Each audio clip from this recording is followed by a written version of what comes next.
जनता को भीख मांगने की आदत पड़ गई है और ऐसे में लोगों को यह समझना चाहिए कि वो सरकार से भीख न मांगे बल्कि अपना काम करें और उसी के आधार पर अपने परिवार को चलाएं, अपने दैनिक जीवन को चलाएं और अपनी रणनीतियों को बनाएं।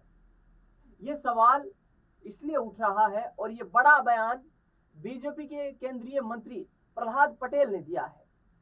उसके बाद सवाल ये उठ रहा है कि क्या वाकई में बीजेपी का यही एजेंडा है? क्या बीजेपी वाकई में इसी तरीके की राजनीति करती है?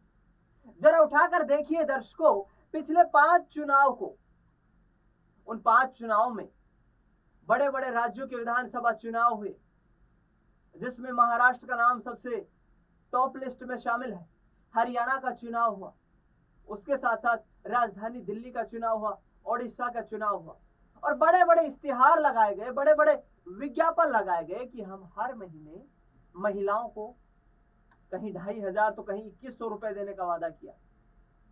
500 रुपए में गैस सिलेंडर मुहैया कराने की बात की गई। होली दिवाली के त्योहारों पर फ्री गैस सिलेंडर देने की बात की गई। 80 करोड़ लोगों को फ्री अनाज देने की बात कही जा रही है। किसानों को 6000 रुपए किसान सम्मान निधि के रूप में देने की बात कही जा रही है। तो क्या ये फ्री के जुमले नहीं है? क्या ये फ्री की रेवड़ियां नहीं है?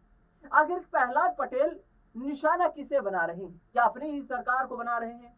हालांकि उन्होंने इस बारे में कुछ बोला नहीं, लेकिन गृह क्षेत्र तो बीजेपी का ही है। मध्य प्रदेश में तो भारतीय जनता पार्टी पिछले करीब 20 सालों से सरकार में है। इसके साथ साथ चर्चा करें तो 29 की 29 लोकसभा सीटें मध्य प्रदेश में जो आती हैं वो बीजेपी के कब्जे में इस वक्त दिखाई देती है। तो फिर क्या अपनी ही सरकार से सवाल पूछ रहे हैं यहाँ पर प्रहलाद पटेल और अपनी ही सरकार पर निशाना साध रहे हैं प्रहलाद पटेल? क्या बीजेपी के एजेंडे से प्रहलाद पटेल इत्तेफाक नहीं रखते हैं? आखिरकार उन्होंने ऐसा बयान क्यों दिया है, वो बयान सुनिए। समाज से लेने की जो आदत है, अब तो सरकार से भीख मांगने की आदत लोगों की पड़ गई है। नेता आते हैं तो कागज, एक टुकड़ा दो कागज मिलते हैं उनको, मंच पर है माला पहनाएंगे और एक पत्र पकड़ा देंगे। ये अच्छी आदतें नहीं है। लेने की बजाय देने का मानस बनाइए। मैं दावे से कहता हूं, आप भी सुखी होंगे और एक संस्कारवान समाज को हम खड़ा करेंगे। ये भिखारियों की फौज इकट्ठा करना, ये समाज को मजबूत करना नहीं है, ये समाज को कमजोर करना है। हम मुफ्त की चीजों के प्रति जितना आकर्षण रखते हैं, ये वीरांगनाओं का सम्मान नहीं है। किसी शहीद का सम्मान तब है जब हम उसके चरित्र के साथ जीने की कोशिश करें। ऐसा कोई शहीद का नाम जानते हो जिसने किसी से भीख मांगी हो? मुझे नाम बताना। उसके बावजूद भी हम आते हैं और अपने कार्यक्रम करके चले जाते हैं, तालियां बजाते और चले जाते हैं। मैं तो आपसे एक ही भिक्षा मांगकर अपनी बात खत्म करता हूं। नर्मदा का परिक्रमावासी हूं तो भिक्षा तो मांगता हूं, खुद के लिए कभी नहीं मांगता। कोई नहीं कह सकता कि मैंने प्रहलाद पटेल को ये किया।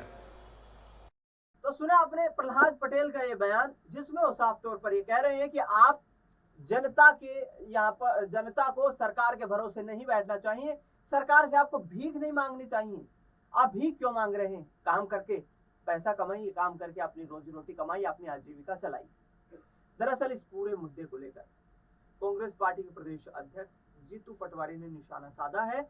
जीतू पटवारी का क्या कुछ कहना है, वो बयान भी सुनिए। आदरणीय देश के प्रधान सेवक, देश के प्रधानमंत्री नरेंद्र मोदी जी, आदरणीय जेपी नड्डा जी, आदरणीय मुख्यमंत्री जी मोहन यादव साहब और आदरणीय भारतीय जनता पार्टी के प्रदेश अध्यक्ष जी, एक मंत्री ने जनता को कहा कि आप भिखमंगे हो। प्रहलाद पटेल जी ने वक्तव्य दिया और ये कहा कि जनता भीख मांगती है। जनता अपने हकों की लड़ाई अगर सरकार से नहीं लड़े, मंत्रियों से नहीं लड़े, जनप्रतिनिधियों से नहीं लड़े, अपनी समस्याओं को लेकर जनता सरकार के नुमाइंदों के पास नहीं जाए, जनप्रतिनिधियों के पास नहीं जाए तो किसके पास जाए? और जब जनता से आप वोट मांगते हो, झोली फैला फैला के वो भीख है या जनता अपना अधिकार मांगती है वो भीख है? मैं मानता हूं कि भारतीय जनता पार्टी पूरी मध्य प्रदेश इकाई, उसने मध्य प्रदेश की जनता को कहा कि आप भिखारी हो, क्योंकि आप आपका हक मांग रहे हो। ये केवल प्रहलाद पटेल नहीं बोले, ये भारतीय जनता पार्टी पूरी पार्टी का उनके वक्तव्य के पीछे सोच है। और अगर ये सोच नहीं है तो फिर प्रहलाद पटेल का आप इस्तीफा लेना चाहिए। अगर देश के प्रधानमंत्री इतने संवेदनशील है, अभी सांसद और विधायकों को ट्रेनिंग देके गए, लोक व्यवहार सिखा के गए, जनता के सामने कैसे प्रस्तुत होना है इस बात को कह के गए, तो क्या ये ट्रेनिंग देके गए प्रधानमंत्री कि जनता को आप भिखारी कहो? मैं फिर से चेतावनी देता हूं मोहन यादव जी को, जेपी नड्डा जी को, देश के प्रधानमंत्री जी से भी आग्रह करता हूं, प्रहलाद पटेल का अगर इस्तीफा नहीं लिया तो ये सर्वविदित होगा कि भारतीय जनता पार्टी पूरी ने कहा कि जनता भिखारी है। और मैं प्रदेश की जनता से भी आग्रह करना चाहता हूं, बहुत हम्बल, बहुत विनम्र, मैं माफी मांगते हुए बहुत बहुत बहुत बहुत डर के ये बात कहना चाहता हूं, ये प्रहलाद पटेल नहीं बोले, ये आपने एक तरफा वोट दिए इनको, एक तरफा आपने इनको समर्थन दिया। ये जो मुद्दों पे आपने वोट नहीं दिया, सिर्फ नफरत और घृणा और पोलराइजेशन पे वोट दिया, उसका चरित्र बोल रहा है। मैं मध्य प्रदेश की जनता से आग्रह करता हूं, अरे आपकी बेटियों को उन्होंने 3,000 देने का बोला था, दिया नहीं, अगर वो बात होती है तो ये उनको भिखारी कहते हैं। आप किसान भाइयों को मैं कहना चाहता हूं कि 2700 और 3100 के दाम मांगते हैं, इनने जब घोषणा पत्र किया था तो ये सबको भिखारी कहते हैं। 450 के गैस सिलेंडर गरीबों को कहना चाहता हूं, आपको बोला था, नहीं दिया। अगर आप महंगाई की बात करते तो आपको भिखारी कहना चाहते हैं। ये 6,000 का सोयाबीन का दाम हो या 2.5 लाख नौकरियों की बात हो या लोक व्यवहार संसाधन जो रोजमर्रा की जिंदगी में आम परिवार को महंगाई से जूझ, कोई आवाज उठाए, वो चाहे स्वास्थ्य की हो, चाहे शिक्षा की हो, चाहे प्रशासन किसी भी प्रकार के अन्याय के खिलाफ हो, तो उनको ये भिखमंगा कहते हैं।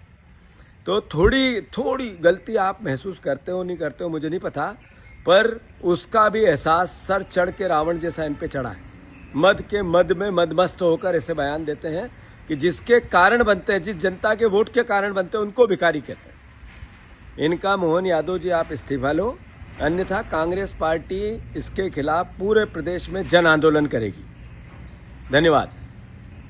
तो सुना आपने, जीतू पटवारी ने भी इस पूरे मामले पर कटाक्ष किया है। दरअसल बड़ा सवाल यह है कि एक तरफ मध्य प्रदेश के मुख्यमंत्री किसानों के एक सम्मेलन में बालाघाट में बड़े वादे करते हुए नजर आते हैं कि हम 4,000 रुपए प्रति क्विंटल के हिसाब से चावल खरीदेंगे, 2700 रुपए क्विंटल के हिसाब से गेहूं खरीदेंगे, महिलाओं को 2,500 रुपए प्रति माह सम्मान रूप से दिया जाएगा, छात्राओं को तमाम वो सुविधाएं दी जाएंगी जिससे कि उनकी जो शैक्षणिक योग्यता है उसको पूरा करने में उन्हें सफलता हासिल हो।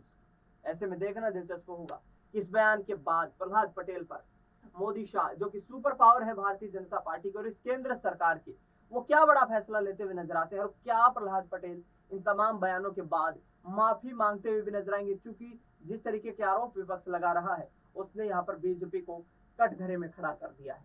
फिलहाल इस खास कार्यक्रम में इतना ही। देश दुनिया से जुड़ी तमाम बड़ी खबरों के लिए देखते रहिए SPN 9।